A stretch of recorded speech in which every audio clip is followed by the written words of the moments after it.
Hello friends, आज इस video में हम बात करेंगे ऑस्ट्रेलिया स्टडी वीज़ा के बारे में। जैसे आप सभी को पता है कि ऑस्ट्रेलिया का अपकमिंग अनटेक है जुलाई 24 अनटेक, क्योंकि फेब अनटेक में अगर आप आज अपना प्रोसेस स्टार्ट करते हो तो पॉसिबल नहीं है कि आपका प्रोसेस कंप्लीट हो पाए।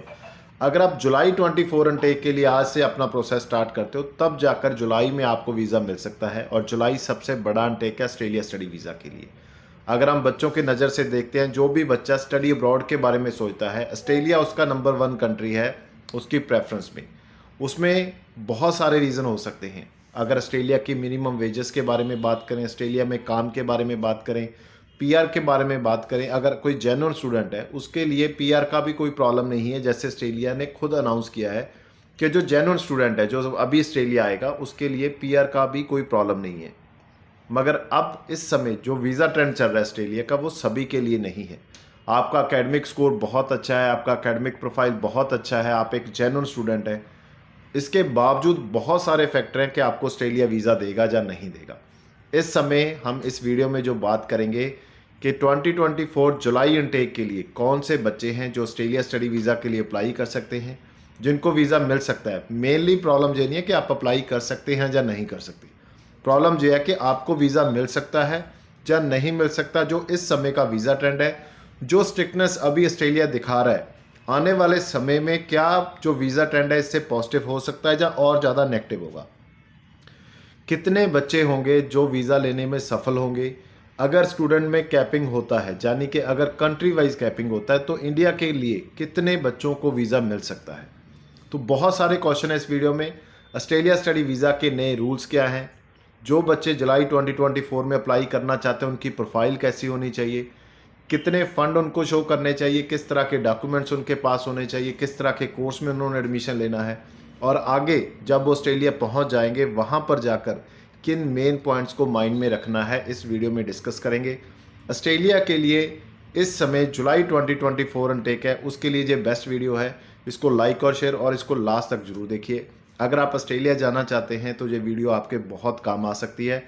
अगर आप ऑस्ट्रेलिया के लिए एलिजिबल नहीं हैं तो आप कैसे अपना पैसा और टाइम दोनों बचा सकते हैं। किसी भी कंसल्टेंट की बातों में नहीं आ जाना कि आप एलिजिबल हैं।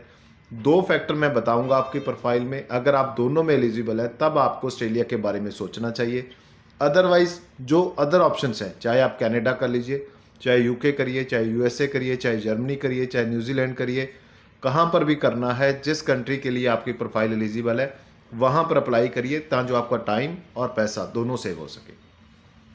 इस वीडियो को शुरू करने से पहले आप सभी से रिक्वेस्ट मेरी हमेशा की तरह वही रहेगी कि अगर आपने अभी तक हमारा यूट्यूब चैनल सब्सक्राइब नहीं किया तो सबसे पहले सब्सक्राइब जरूर कर लें, क्योंकि मेरी कोशिश होती है कि जो भी इन्फॉर्मेशन है, रीसेंट इन्फॉर्मेशन, जेन्युइन इन्फॉर्मेशन आप तक पहुंचाई जाए बिल्कुल सिंपल वर्ड्स में, ताकि जो उसको सुनकर, उसको समझकर आप अपने जो फ्यूचर के डिसीजन है उनको अच्छे से ले पाएँ। सबसे पहले इस वीडियो में हम बात करेंगे ऑस्ट्रेलिया स्टडी वीज़ा का जो अपकमिंग इनटेक है जुलाई 24, उसमें कितने बच्चों को ऑप्शन है जहाँ वीज़ा है वो मिल सकता है। अगर हम नॉर्मली देखते हैं तो जो ऑस्ट्रेलिया स्टडी वीज़ा है वो 2 अनटेक में डिवाइड किया हुआ है।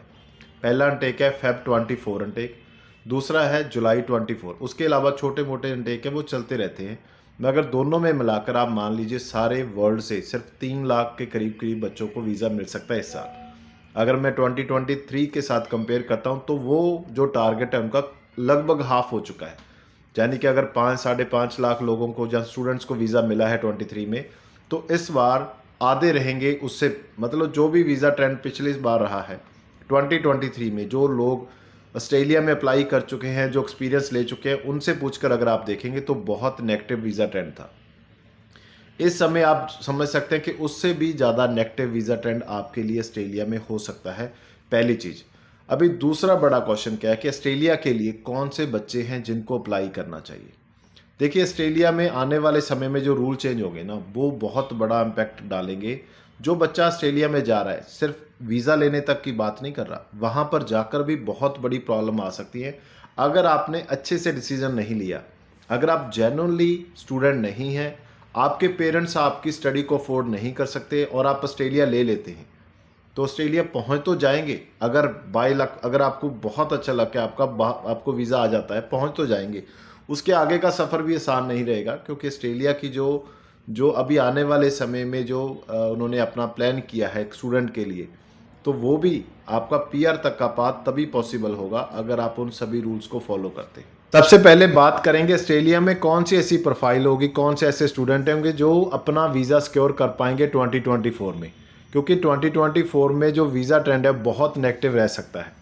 तो जहाँ पर आपकी जो प्रोफाइल है उसको 2 पार्ट में डिवाइड कर लिया जाता है, पहला एकेडमिकली, दूसरा फाइनेंशियली।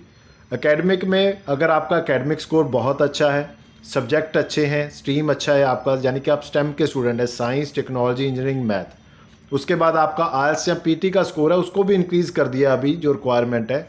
अगर वो रिक्वायरमेंट भी आपकी मीट करेगी तब आपके चांस हैं।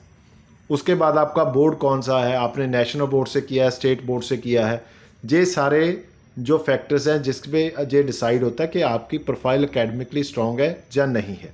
दूसरा पार्ट है फाइनेंशियली, आपके पेरेंट्स की इनकम सोर्स क्या है, कितनी इनकम है, आपके पास कितने फंड्स हैं, कितने पुराने हैं, उनका जस्टिफिकेशन क्या है।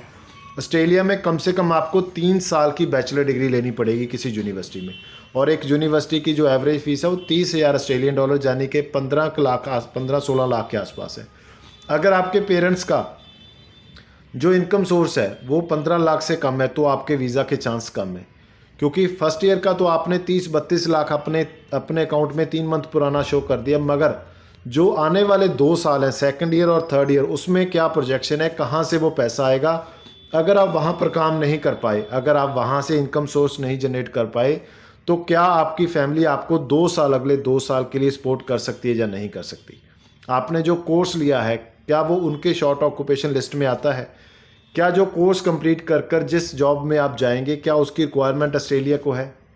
ये बहुत सारे फैक्टर हैं जिसके बेस पे ऑस्ट्रेलिया का वीज़ा मिलेगा या नहीं मिलेगा, ये डिसाइड करना पड़ेगा। दूसरा जो बड़ा पॉइंट है, क्योंकि जो बड़ी चेंजेस की गई है ना ऑस्ट्रेलिया की तरफ से, वो जो बच्चा ऑस्ट्रेलिया में पहुंच रहा है, जो लकीली वीज़ा ले रहा है ऑस्ट्रेलिया का और ऑस्ट्रेलिया में पहुंच जाता है, उनका आगे का सफ़र कैसा रहेगा। वो पहले जैसा नहीं रहेगा आसान कि बच्चे ने जहाँ से बैचलर डिग्री लिया एक अच्छी यूनिवर्सिटी में जिसकी फ़ीस काफ़ी हाई है, जहाँ से 6 मंथ की फ़ीस पे की और ऑस्ट्रेलिया पहुँच गया। ऑस्ट्रेलिया पहुँचते ही उस बच्चे ने यूनिवर्सिटी में विड्रॉ डाल दिया और फीस रिफ़ंड ले ली और किसी ऐसे कॉलेज में वेट सेक्टर में जाकर एडमिशन ले ली, 1 साल का डिप्लोमा, जहाँ पर फीस बहुत कम है और आना जाना पड़ता नहीं और फुल फोकस है उसका काम पे। ऐसे स्टूडेंट्स के लिए ऑस्ट्रेलिया अभी नहीं रहा, आप सभी को मैं बार बार कह रहा हूँ। सबसे पहले तो जो आपका कॉन्करेंट ईयर था उसको 6 मंथ के लिए उन्होंने बंद कर दिया, यानी कि 6 मंथ तक आप जिस कॉलेज यूनिवर्सिटी में जा रहे हो उसी में आपको स्टडी करनी पड़ेगी, पहला बड़ा चीज़। और इसको अभी एक्सटेंड कर रहे हैं 1 ईयर तक, यानी कि जो फीस आपने 6 मंथ की जहाँ से पे की है प्लस 6 मंथ की और फीस पे करेंगे, 1 ईयर स्टडी करेंगे, तब जाकर आप अपना यूनिवर्सिटी चेंज कर पाएंगे। पहली बड़ी चीज़, यानी कि कम से कम 1 साल आपको उसी फीस को उसी यूनिवर्सिटी को कंटिन्यू करना पड़ेगा। दूसरा, पहले क्या होता था कि स्टूडेंट पहले स्टडी वीज़ा ले लेता था, फिर टेम्प्रेरी रेजिडेंस पे पहुंच जाता था, फिर जब वो ख़त्म होने वाला था फिर स्टडी वीज़ा पे। अभी आप सिर्फ एक बार स्टडी वीज़ा ले सकते हैं, एक बार टेम्प्रेरी रेजिडेंस पे जा सकते हैं। अगर आप उसके बाद पीआर नहीं ले पाते तो आप दोबारा से वहाँ पर अपना वीज़ा रिन्यू नहीं कर सकते। और जो पहले 50 ईयर की एज थी टेम्प्रेरी रेजिडेंस वीज़ा के लिए, उसको कम कर 35 कर दिया, यानी कि अभी आपके पास बहुत ज़्यादा समय नहीं है ऑस्ट्रेलिया में पीआर की वेट करने के लिए। 35 के बाद आपको कोई भी टेम्प्रेरी रेजिडेंस वीज़ा नहीं देगा ऑस्ट्रेलिया में और आपको वापस आना पड़ेगा। इसी के साथ जो बच्चे ये प्लान करें कि सर मैं पैकेज कर लूँगा, तो सारा लॉस तो कंसल्टेंट का होगा, पैकेज में पैसा उसने देना है, फ़ंड उसने शो करने हैं। मैं आप सभी को बता रहा हूँ, पैकेज वाले भी क्या करते हैं कि वो आपसे थोड़ा थोड़ा अमाउंट चार्ज कर लेते हैं, कोई 10,000, 20,000, 30,000। 3 बच्चों ने मेरे साथ कॉन्टैक्ट किया, हरियाणा से है, करनाल में उन्होंने अप्लाई किया, तीनों ने एक ही कंसल्टेंट के पास, तीनों को बोला कि आपका पैकेज है जी, 18 लाख में पैकेज कर लिया 6 मंथ की फ़ीस के साथ, 3 साल की बैचलर डिग्री।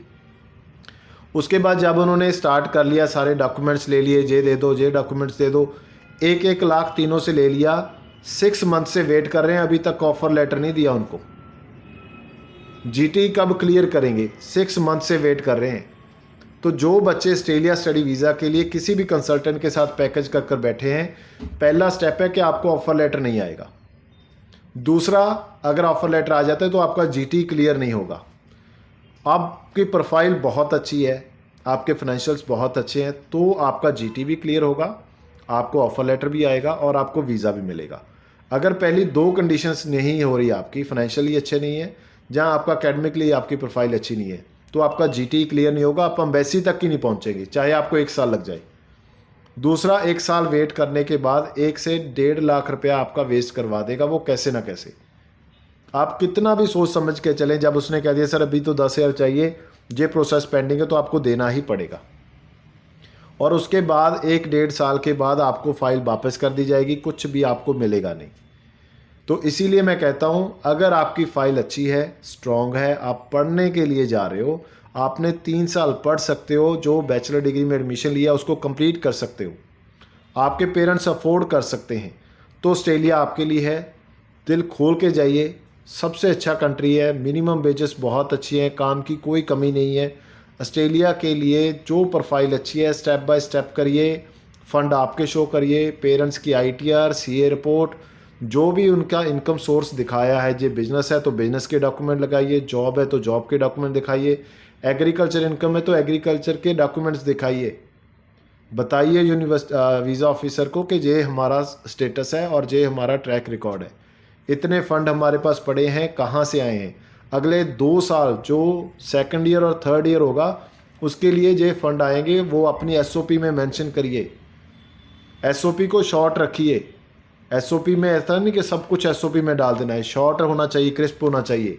मगर जो वैल्यू आपने ऐड करनी है SOP में, जो डिसाइड करेगी कि आपको वीज़ा मिलेगा या नहीं मिलेगा, वो उसी चीज़ पे डिपेंड करेगा। यूनिवर्सिटी भी आपकी इंटरव्यू करेगी, जो नया आ रहा है GST, उसमें भी आपका इंटरव्यू हो सकता है।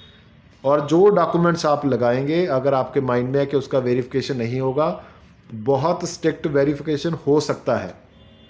कोई भी ऐसा डॉक्यूमेंट ऐड मत कर देना जो आपको आने वाले समय में प्रॉब्लम क्रिएट करे। उम्मीद करता हूँ ऑस्ट्रेलिया को लेकर जितने भी डाउट हैं, जितने भी क्वेश्चन हैं, वो सारे क्लियर हो चुके होंगे। आप सभी से रिक्वेस्ट है कि आप हमारे इस यूट्यूब चैनल को सब्सक्राइब और इस वीडियो को लाइक और शेयर जरूर कर दें। Thank you so much.